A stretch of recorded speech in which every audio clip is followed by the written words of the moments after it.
افغانستان اور وہاں کی راجدھانی کابل پر طالبان کا کنٹرول ہو جانے کے بعد بھارت مسلسل چپ ہے اور اب تک کوئی تبصرہ نہیں کیا گیا ہے۔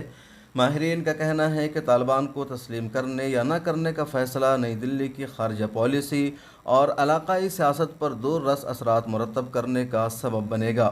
اپوزیشن پارٹی کانگریس نے پریس کانفرنس کر کے مطالبہ کیا ہے کہ افغانستان پر مودی سرکار اپنا موقف واضح کرے۔ وزیر خارجہ ایس جے شنکر آج نیو یارک روانہ ہوئے ہیں۔ وہ دہشت گردی کے حوالے سے اقوام متحدہ کی سلامتی کونسل کی میٹنگ میں شرکت کریں گے، جس میں افغانستان کی صورتحال اور طالبان کے اقتدار پر کنٹرول حاصل کرنے کے حوالے سے بھی بات چیت ہوگی۔ تاہم خطے میں اتنا اہم واقعہ رونما ہو جانے کے باوجود وزارت خارجہ کی طرف سے کوئی بیان سامنے نہیں آیا ہے۔ اس معاملہ کو لے کر انٹرنیشنل میڈیا میں بحث ہو رہی ہے اور اسے نئی دلی کی پریشانی سے تعبیر کیا جا رہا ہے۔ بھارت کا پرانا موقف رہا ہے کہ طالبان دہشت گرد ہیں، اس لیے ان کے ساتھ کسی طرح کی بات چیت نہیں ہو سکتی ہے۔ بھارت ماضی میں اچھے دہشت گرد اور برے دہشت گرد کے بیانیوں کو اس دلیل کے ساتھ مسترد کر چکا ہے کہ دہشت گرد صرف دہشت گرد ہوتے ہیں اور ان میں کوئی تفریق نہیں کی جا سکتی۔ ایسے میں طالبان کے اقتدار پر کنٹرول حاصل کر لینے کے بعد بھارت میں یہ بحث شروع ہو گئی ہے کہ آیا حکومت کو ان کے ساتھ تعلقات استوار کرنے چاہیے یا نہیں۔ اس پر ماہرین کی رائے مختلف ہے۔ چند ہفتے قبل بھارت کے ایک اعلیٰ عہدیدار کے طالبان رہنماؤں کے ساتھ دوحہ میں ملاقات کی خبریں میڈیا میں آئی تھی، لیکن بھارتی وزارت خارجہ نے خود ان کی تردید کر دی تھی۔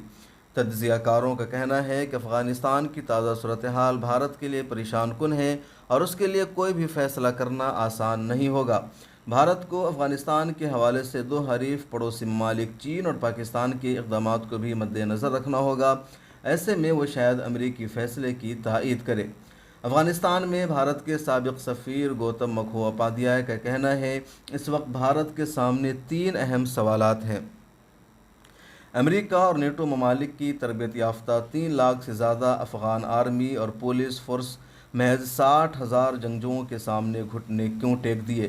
یہ ایک افغان مذاکرات کے کسی نتیجہ پر پہنچنے سے قبل ہی امریکہ نے آخر اپنی فوج کو بلا شرط واپس بلا لینے کا فیصلہ کیوں کیا؟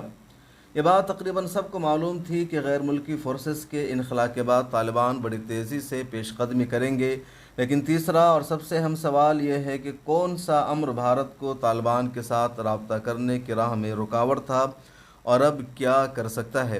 گوتم مکھوپادھیائے کا خیال ہے کہ اب طالبان نے افغانستان کا اقتدار حاصل کر لیا ہے تو ان کے ساتھ بات چیت کرنے یا نہ کرنے کی بحث محض لفظی نوعیت کی رہ جاتی ہے۔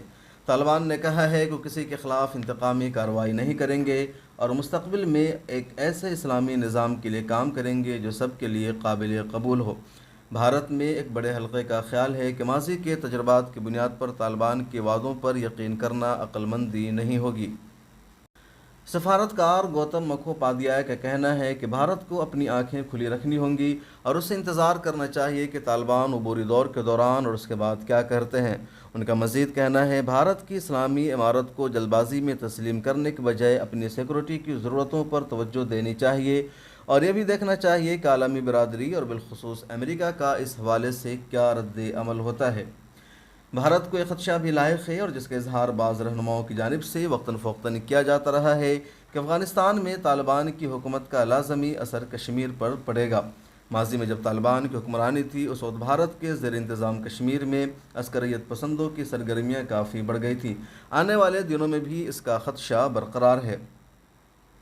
دلی میں جواہر لال نہرو یونیورسٹی میں انٹرنیشنل اسٹڈیز کے پروفیسر اور کابل میں افغان وزارت خارجہ کے ایشیا فاؤنڈیشن کے سربراہ گلشن سچدیو کا کہنا ہے آنے والے برسوں میں بھارت خود کو افغانستان میں نسبتاً مشکلات میں پائے گا، لیکن امریکہ کی قربت اور اپنی بعض پالیسی فیصلوں کی خامیوں کی وجہ سے اسے اس کی قیمت بھی ادا کرنی پڑے گی۔ پروفیسر سچدیو کہتے ہیں افغانستان کا نیا سیکورٹی اور اقتصادی ڈھانچہ گزشتہ 20 برسوں کے مقابلے میں بالکل مختلف ہوگا۔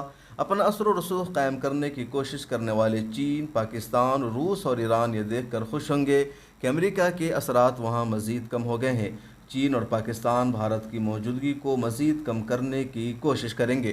پروفیسر سچدیو کا یہ بھی کہنا ہے بھارتی پالیسی سازوں نے طالبان کے حوالے سے مناسب فیصلہ نہیں کیا۔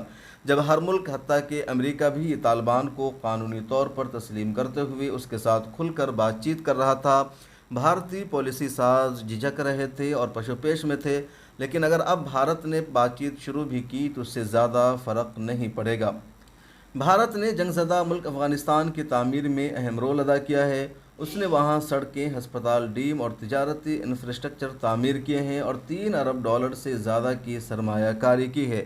اس حوالے سے سوشل میڈیا پر باسنجیدہ اور کچھ دلچسپ تبصرے بھی ہو رہے ہیں۔ بعض صارفین نے لکھا ہے، بھارت نے یہ چیزیں افغان عوام کے لیے تیار کی تھیں، اب ان کی مرضی، انہیں رکھیں یا برباد کریں۔